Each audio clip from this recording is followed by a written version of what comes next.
Hi, I'm Jarrad Brown, Australian expat financial planner based here in Singapore. Welcome to my video series.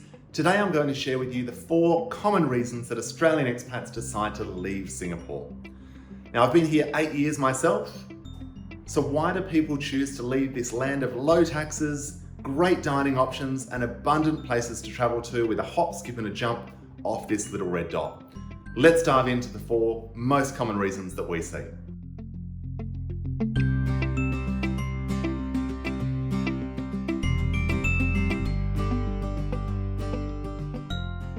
The first one, which will probably come as no surprise, is that the company decides to relocate you back to Australia or even elsewhere. Now, obviously in this case, the choices are either you relocate with the company or you start looking for another job. It's not often that they give you the choice of whether you should leave or not. Many Australian expats will be posted up in Singapore to either launch a new branch of the company, launch a new division, progress in their career and take on a role.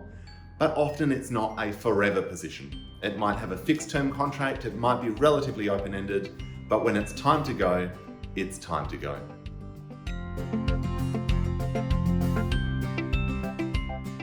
The second reason, which is not terribly common that we see Australian expats decide to leave Singapore, is that they're simply finding that they're not saving any money. School fees, extracurricular activities, rent, paying for a car, other costs of living in Singapore, it can be a very expensive city to live in. And for many Australian expat families, if they're not saving any money here, they kind of figure, well, if I'm not saving any money here, I may as well go back to Australia and not save any money there.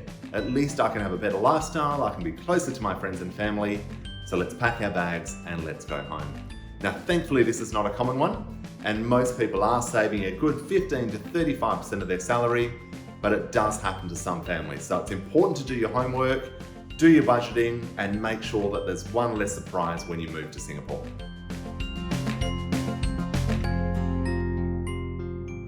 The third common reason that we see Australian expats leave Singapore is they simply want their kids to experience a little more of the real world.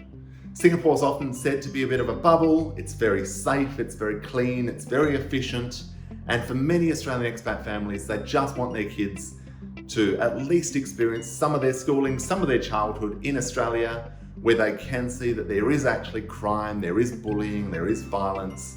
All of these negative things that we see in the media, they do actually exist out there in the real world. And some families simply want their kids to actually grow up and network, have a bit of a group of friends in Australia as well. So for many families, they'll decide at some point in their kids' schooling to transition them back to Australia to get them back into the local system.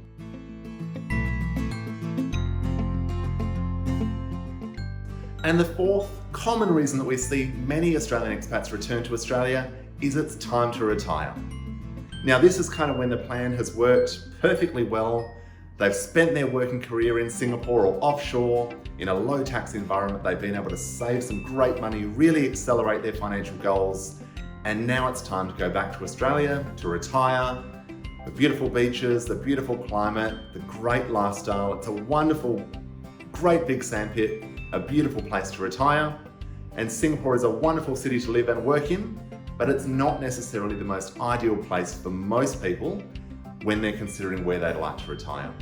So this is the common reason that we're seeing more and more Australian expats shift to Singapore, particularly later in life, while they're working, with the plan that they'll go back and retire in Australia when they're done. I hope this sheds a little bit of light on why people leave Singapore.